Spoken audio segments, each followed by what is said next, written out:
can you leave the viewers with an exercise they can do either now or just something they can be aware of, just one takeaway in terms of breath, just that will change their life? Sure. You I know have to there's so try. many. Yeah, but well, I guess number one would be the only time you breathe out of your mouth is when you're talking, really only talking, not even eating. Because when you're eating, your mouth should be closed, you should be chewing and still being able to breathe through your nose. So number one is you have to establish your ability to nasal breathe 100% of the time, unless you're a competitive athlete and you're in the middle of a competition and you need to open your mouth to pant, to dump the excess carbon dioxide. Other than that, no one else should ever be mouth breathing. So there are beautiful techniques that can help us establish that. And one of them is the nose unblocking technique. So most people that I've worked with, which is over 706 years, they all have a relatively blocked nose. So I'm going to ask you and all your listeners out there, let's do this little technique and let's Sure. first decide. Let's check. So Dylan, very gently take your thumb and just cover your nose. Don't push up, don't push in, just cover the flow of air.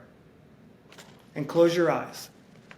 And just feel and observe how you're breathing. Number one, are you making noise when you inhale? We don't want to make noise. 0. When you inhale, are you feeling any kind of compression in your airway? Meaning, as I inhale, does the airway feel really open? Or no, I can feel there's restriction as I inhale. And number 3, when you inhale, is the air filling in your chest or in your belly area? Change sides. So we're looking to make sure that the nose is silent, the nose is open, and as we inhale, we feel it in our lower belly area as opposed to our upper chest. Okay, now you can open your eyes. Now we can all do this together. It's only going to take us 3 minutes. So what we're going to do is we're going to do a breathing exercise that, number one, is going to introduce a tolerable need to breathe. So it's a breath hold exercise. So we're going to introduce to the body a tolerable need to breathe, meaning when I exhale, carbon dioxide is going to increase in my blood, and I'm going to feel the need to want to breathe. So I'm going to teach my body to become tolerant to the buildup of this gas. Number 2, as I do this breathing technique, nitric oxide is going to start to pool in my nasal cavity while I'm holding my breath. And then when I let go and I inhale very slowly, the nitric oxide is going to open my sinuses. And number 3, it's going to help me to activate my diaphragm. Because when I hold my breath, my diaphragm has to maybe do these little tiny convulsions. And when I'm holding my breath, that's the only time you strengthen the fascial diaphragm. Exercise doesn't strengthen diaphragm at all. 0. Exercise doesn't train breathing at all. Only breathing exercises train breathing. Because most people that are exercising are breathing wrong. So, the exercise goes like this. We're going to interlock our fingers.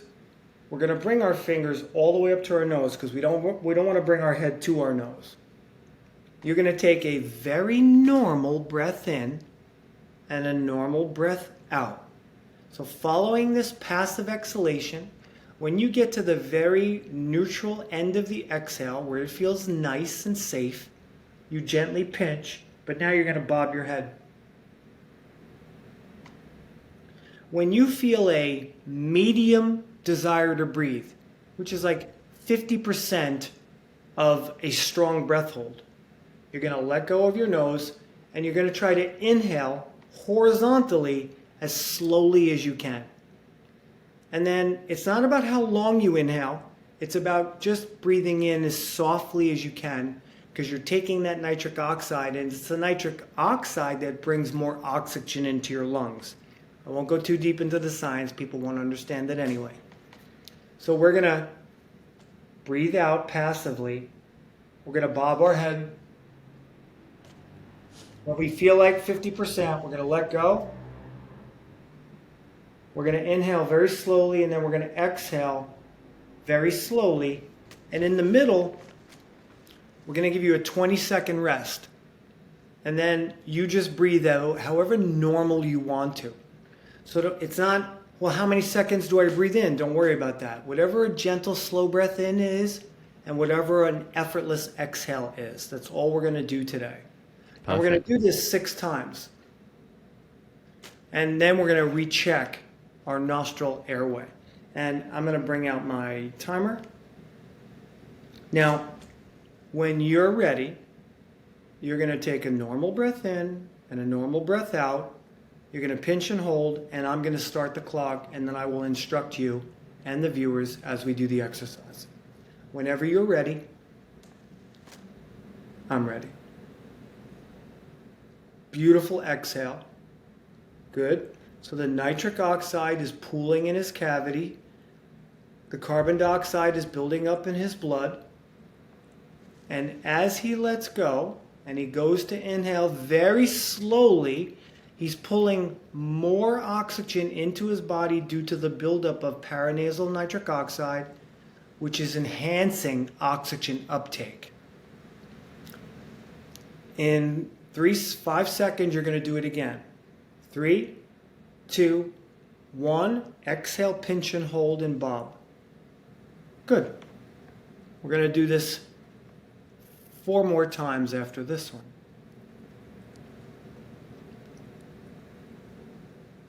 Focus on the speed of the inhale.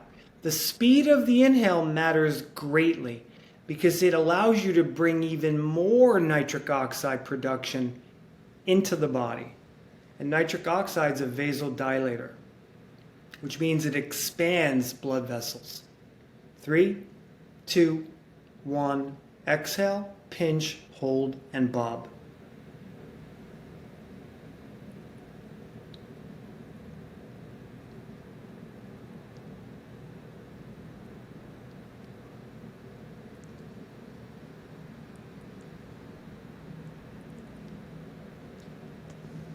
Good.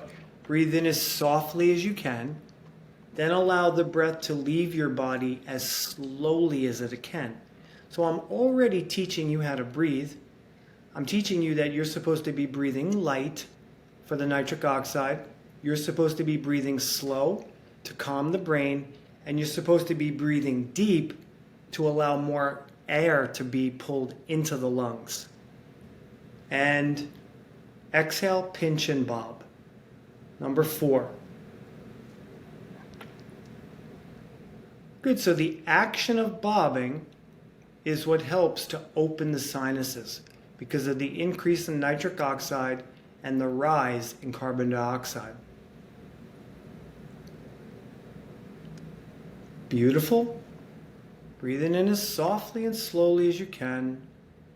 Exhaling as effortlessly as you can. Even by number 4, you're already feeling an ability to breathe deeper. You're noticing that the breath is no longer in the upper chest and shoulders. It's down. 3, 2, 1. Exhale, pinch and bob. Number 5. Good job, Dylan. I love how relaxed you are. I love the slowness of the breath that you do when you let go. You're performing it very well. Beautiful. Inhale very slowly. I'm looking at your nostrils. I'm noticing that your nostrils are flaring when you inhale. That's good.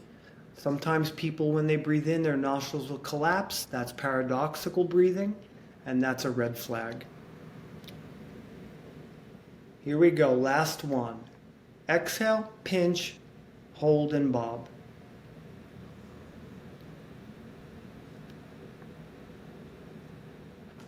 Good. We're allowing the nitric oxide to pool in the sinuses, And as soon as we inhale as slowly as we can to produce even more nitric oxide, which is increasing the amount of oxygen we pull into our body. Okay, so that took 3 minutes and 49 seconds because I was talking a lot. But that exercise is how we decongest the nose. So go ahead and cover your nostril again without pushing. And now, tell me, after you do both sides, you can tell the listeners if you've been able to feel any effects from the exercise.